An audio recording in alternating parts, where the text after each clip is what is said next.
let's get out of these haters, though. Let's talk about some positive here, because there was one man who did speak positively about us, and that's Connor Orr of SI, who lists us as a team he expects to see an improvement out of this year, which is always nice to see. We like improvement. He said Brian Burns changes the calculus of this defense, and I like the combination of Daboll and Drew Lock, and I'm curious to see if it ends up bearing some Geno Smith-ian fruit for the Giants. First of all, Geno Smith-ian? I never thought that used in a sense.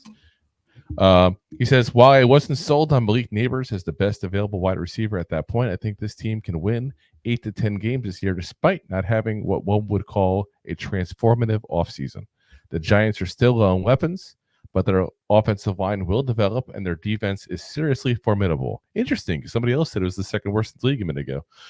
Though I would have liked to seen a repair in the Wink Martindale Brian Daboll relationship to the point where Martindale could have gotten to use Burns. Got some thoughts on that one. First off, I like the optimism. I'm going to say it that way again. I like the optimism. But some of the statements he said are just flat out wrong in that. And I hate to correct somebody who's actually speaking nicely of us. Not a lot of people talk nicely of us. There's some not so true things that he said there. Yeah. He seemed to think there's still a competition between Jones and Locke. Jones is a starter, guys. Get over it. Get over it. It's done. Drew Lock is not that good.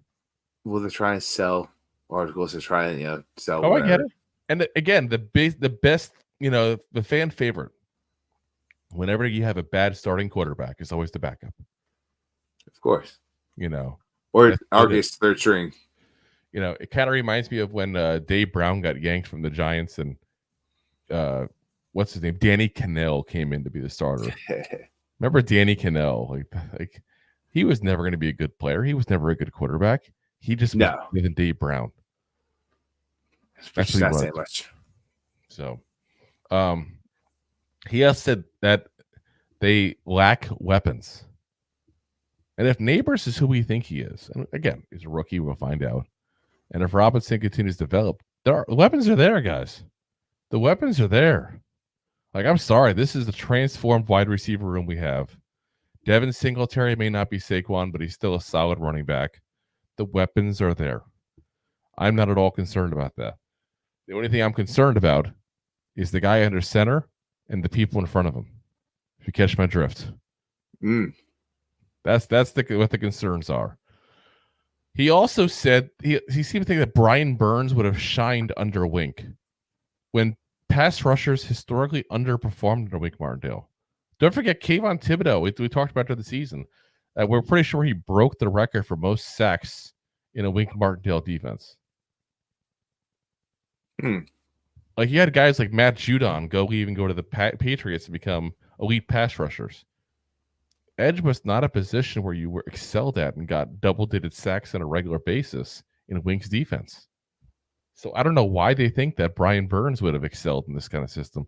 Brian Burns, by all accounts, if you listen to Panthers fans and guys who watch those games on a regular basis, and we did a lot of homework when we traded for him to find out things about him.